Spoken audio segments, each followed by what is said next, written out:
matanda? Wala pa po. Ah, wala pa? Yun lang. Paano ko sabi ni nanay ano?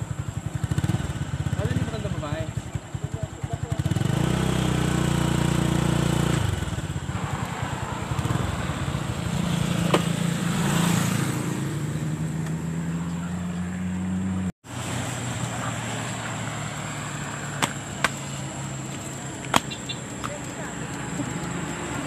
Yun guys, tayo na naman po sa bahay ni tatay.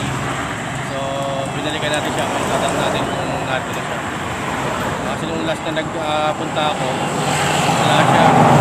So ngayon, tingnan natin kung natin siya para bigyan natin mga nagpaganda.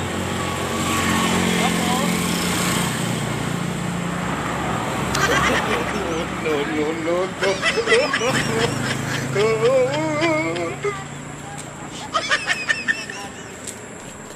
Tatay po, nandyan ha? Ay, mas nang nakakabakot yung tuwan ang ilong yung gabi. Ano? Ay, hindi ko na akin.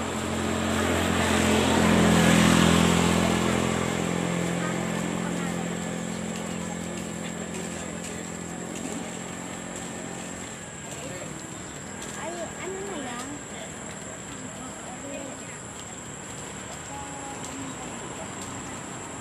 Kung ibibigay ka, Hindi, bali siya ganito na yun.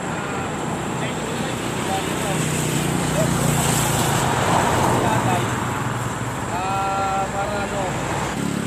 Ayun, ganito po na yung gagawin natin. Bali, sa inyo ko na yun. Kaya bulungan ko na tatay para ano kasi para kita rin nung nagbigay ng natin sa tapos yun yan ay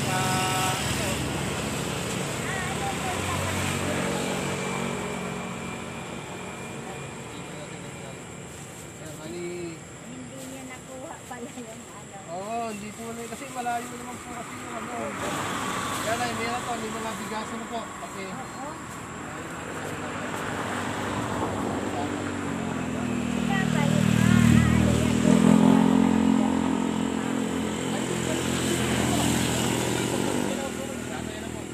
basta pagka po meron ulit sakaling may nanawagan ulit ako sa at meron magbigay ng tulong, hindi madali ko sana po natin sa tatay po.